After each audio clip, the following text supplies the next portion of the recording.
Hey, I'd like to welcome you to another episode of Mission Matters. My name is Adam Torres, and if you'd like to apply to be a guest on the show, just head on over to missionmatters.com and click on Be Our Guest to apply. All right, so today I have Matt Aston on the line, and he's CEO at Ground Penetrating Radar Systems, also known as GPRS. Matt, welcome to the show. Thanks, Adam. Looking forward to it. All right, Matt. So excited to really get into GPRS, what you're doing as a pioneer in your industry. And really, I mean, we just got a lot of stuff going on today. I think first thing first, I have to say congrats. I understand just crossed your 500th employee, over 20 years in business. I mean, that's not easy. So first off, congrats on that big milestone. 2021's been a big year for us. Man, I'm excited about this. And let's start this off the way we start them all with our Mission Matters Minute. So, Matt, we at Mission Matters, we amplify stories for entrepreneurs, executives, and experts. That's our mission. Matt, what mission matters to you? So our mission is to create opportunity for the people who choose to work at GPRS. And we do that through providing a sensational service to our customer base, which is the construction industry. The construction industry can be a dangerous place to work in sometimes. And one of the more dangerous components of that industry is when they have to dig or cut in concrete, there's just hidden elements that are difficult to find. So that's what we provide, a sensational service in helping them to avoid those obstacles when whenever they have to break ground or cut or drill in concrete. Yeah. So I wanna take that a step further. So this idea and this subsurface damage prevention. Tell me a little bit more about this. I don't want to assume our audience kind of understands some of the hazards, number one, or exactly what that means. Sure. So there are, as we're hearing a lot about infrastructure and this new infrastructure bill that's going through our government, and there are any building has water services, gas, electric, communications, among other types of utilities. And whenever you see a construction crew who's going to dig in the ground or when they're going to cut in concrete, they're taking some risks. They need to know where each of those utilities are before they break ground. The same thing applies in concrete. It's not always utilities, but sometimes there's reinforcing steel that they can't cut through. They want to make sure that they preserve the structural integrity of the building. And so anytime that the ground is being broken or concrete is being penetrated, our company comes into play to identify and help minimize those risks as they proceed with their scope of work. Yeah. And I want to maybe take this level, and I know this wouldn't be an appropriate example because I know you're working with big universities, institutions, large work. But for the everyday person that's watching this, I was trying to think of a concept, and I remember when I was a kid, and I'm like, you're digging in the background, or you're doing something in the backyard. I grew up in the Midwest in Michigan, and you're digging in the backyard. Maybe you had a little project to do, and you're thinking and your dad tells you, wait, don't dig. Like you have to. There could be other things underground you don't know. You can't go too far. You have to watch this, or you have to do this, and there's precautions. So I guess in layman's terms, like very, very high level, is that what we're talking about? There's two, two divisions of utility locating. One is private, and one is public. So public is law. If you're gonna dig in the ground, you have to call 811, and they'll come out and they'll mark your utilities for you. That's not really our core business. Our core business is more on the private side. So we'll go onto the private property where 811 may not necessarily go. And that's the core of our business. About 70% of our revenues come from private utility locating. And so in founding this and working in this niche, like you're known as an industry innovator, and you're known as one of the pioneers there. Like, tell me a little bit more about that. So one of our part of our culture is we want to talk about widen the gap. We believe that we built a considerable lead over our competition in terms of our performance, in terms of our forward thinking, and we're really happy with where we're at. Yeah. but we're not content where we're at. And we think there's opportunity to do even better. The title of our meeting today is The Road to 100% Subsurface Damage Prevention. Yeah. We are at 99.8% on the jobs that we do right now. And Wow. that's great, but it's not 100, right? Yeah. So we've got some improvements to make, and we think that it's a possibility. It's a lofty goal, but we think that there's a real opportunity for us to lead the charge in helping us realize 100% subsurface damage prevention. And so, as I mentioned in the opening of this, crossing over 500 employees, and so this is, no company can do what you do by themselves, and and it takes that whole team, it takes that company culture, that cohesiveness to pull off something like this. And that number that you just mentioned, over 98%, I mean, that's a big number. That's a huge number. I know the goal is 100. Say it again one more time. It's 99.8. I'm sorry, 99.8. So right. you know what I mean? Like, you're there. Right. Tell us a little bit more about the culture, and like internally, and like how that comes together. Yeah. So one thing that we say within GPRS is you cannot have an exceptional business if you don't have exceptional people. So we are extremely focused on getting tremendous people. I mean, I joke with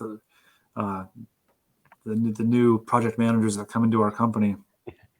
I always ask them, how many interviews did you have before you finally got the offer from us? And it's generally 5, 6 interviews, sometimes more. Ride-alongs. We just want to be certain that we're putting a great person in front of our customer. It's a simple theory, but we said that better people are going to deliver better results. So we don't mess around when it comes to our performance on a job site. I mean, we're trying to solve some real problems, and we don't want someone who's going to be lax or they need to be completely focused on what they're doing when they're on site working for one of our customers. So there's a great deal of independence.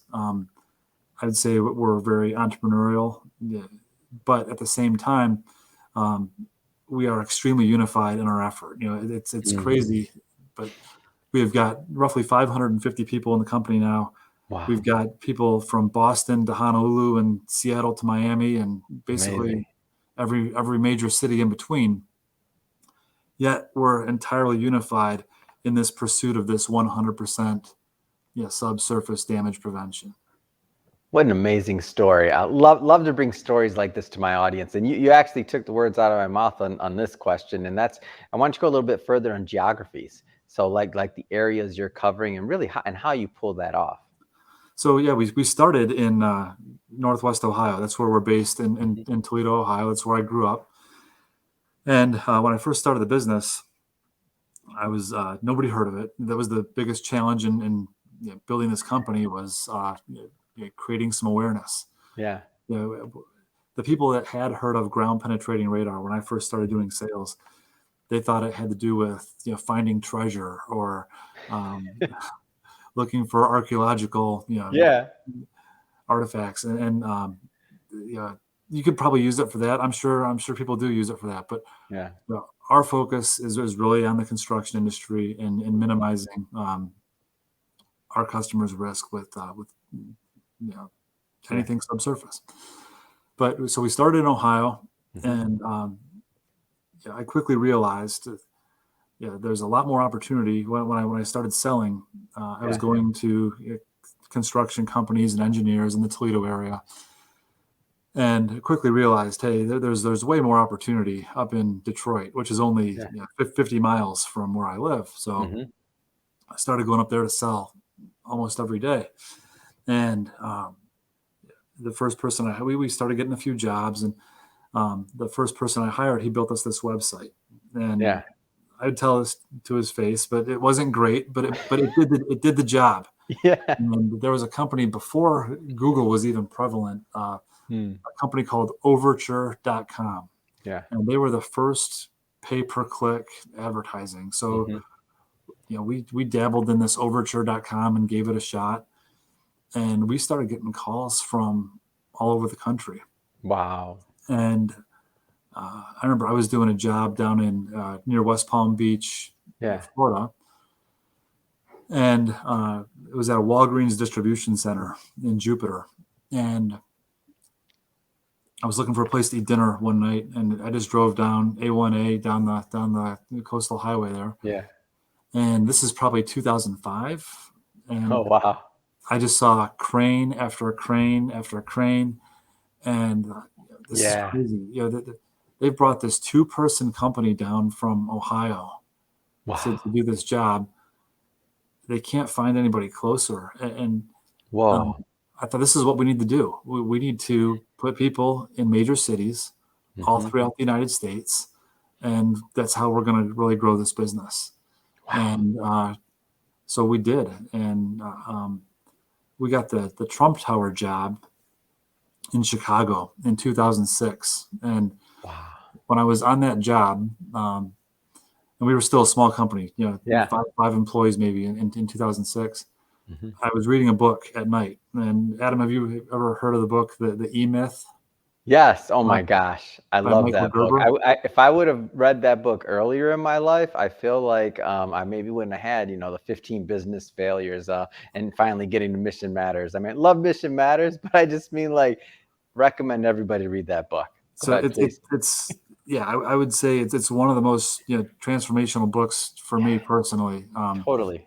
And the core principle in that book is that businesses either fail entirely or they fail to grow because the owner spends too much time working in the business and not Yeah. enough time working on the business. Hmm. And that's exactly what I was doing. I was still in the field. I was still doing these Yeah. jobs every day. And we had a few other people that were working with me. But Hmm. while I was reading this book at night, I just realization, Yeah.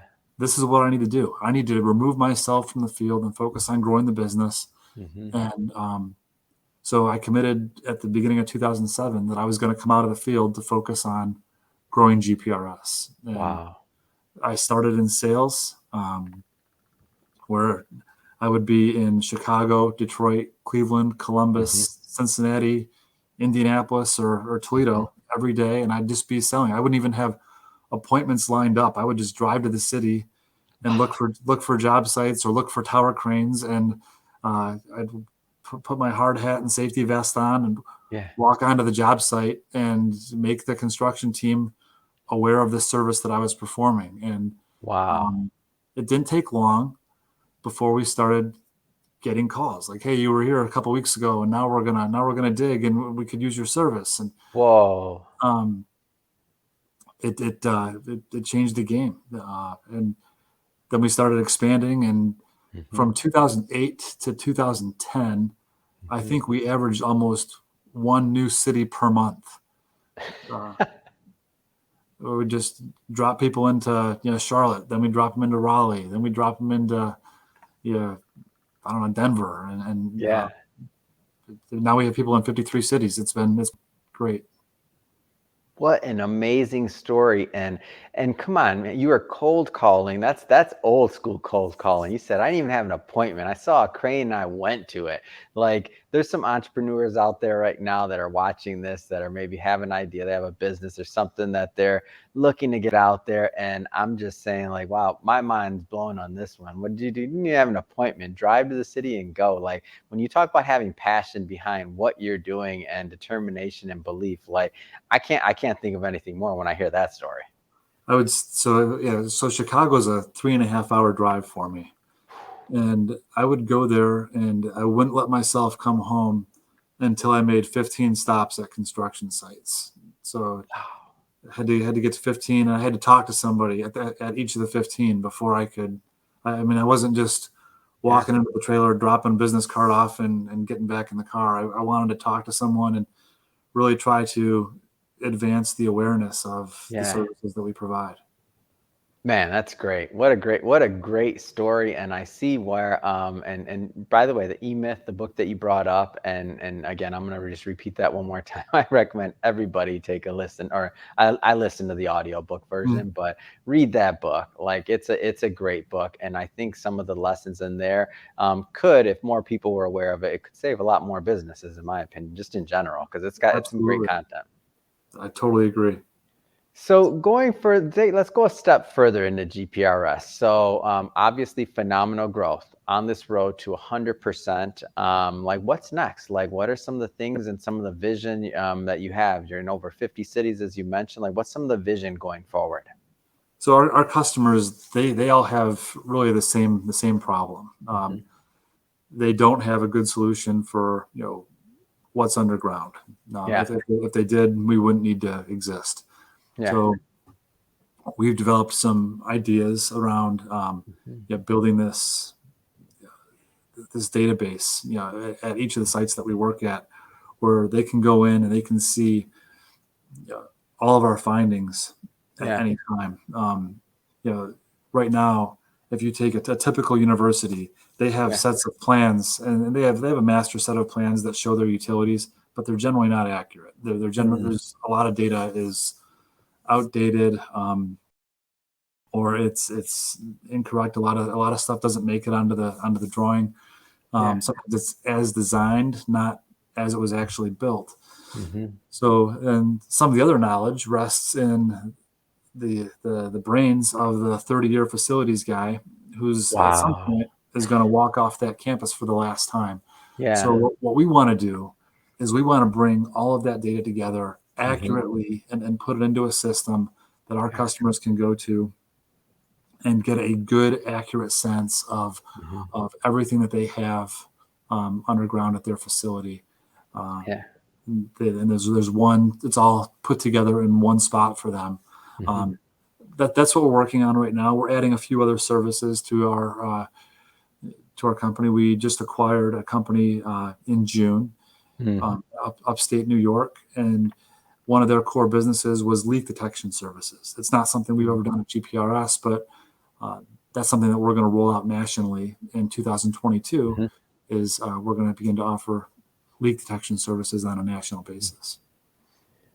And so taking us a little bit further through that user experience. So we've mentioned universities once or twice, but I want to go a little bit further into the types of clients that you work with. So give us a little bit more of a feel of who's a good ideal fitting, who gets the most value out of working with your team.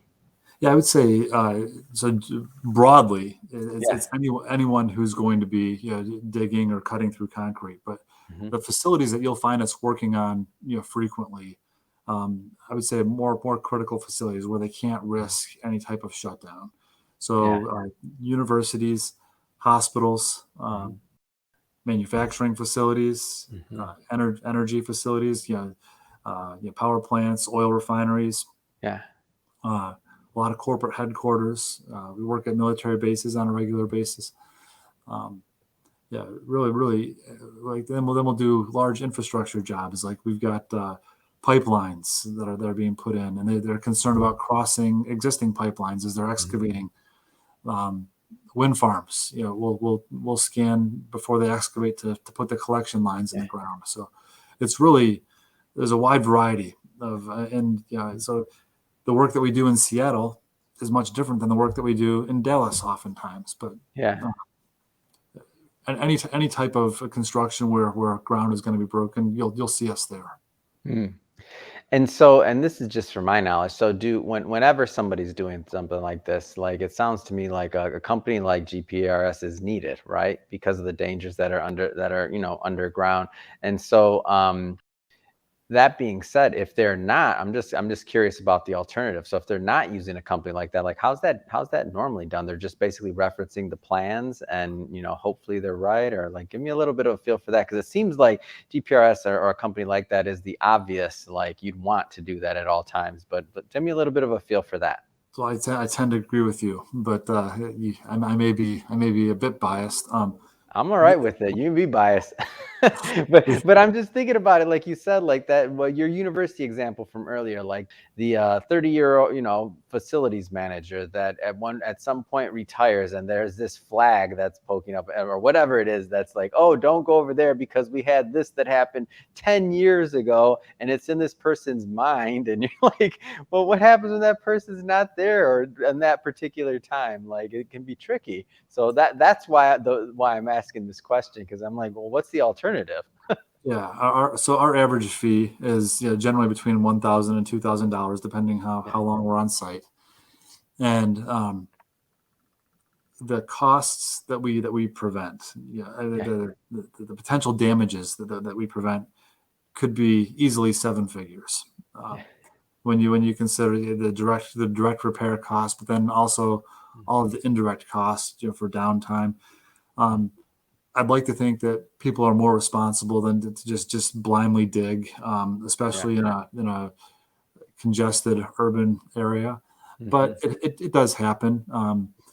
But as you said, they may rely only on 811 and not hire a private utility locating company like GPRS, or they may just use 811 and then look at the plans to see if there's anything around. But more often than not,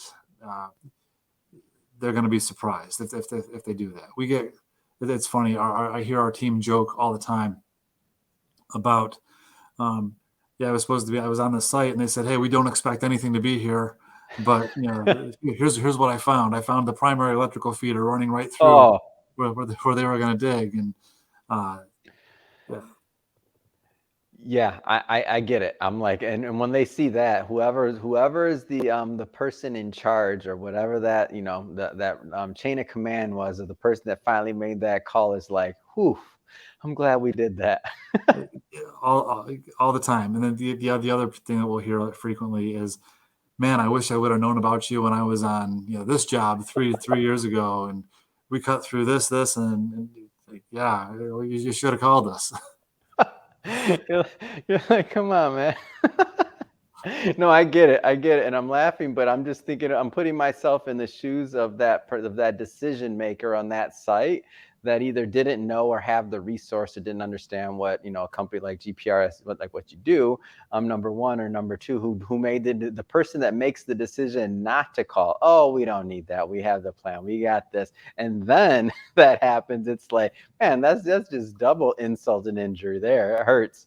I don't think it's a mistake that gets made twice. I think that's generally a lesson learned, and change of protocol, so to speak, going forward.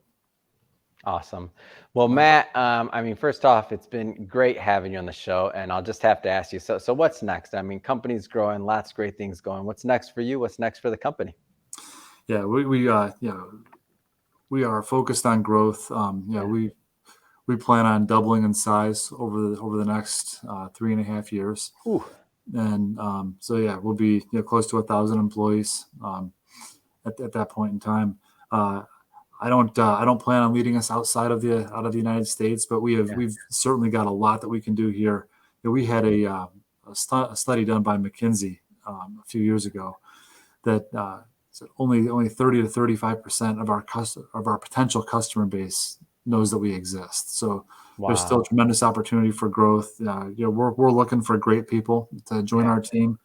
We want to build out. We want to continue to innovate and build this out. Look for additional services that we can run that you go hand in hand with preventing that subsurface damage prevention. So fantastic. That's where we're focused. It's awesome. I love bringing success stories like this to my audience. So that being said, if somebody is watching this and they do want to learn more and to connect with your team, what's the best way for them to do that?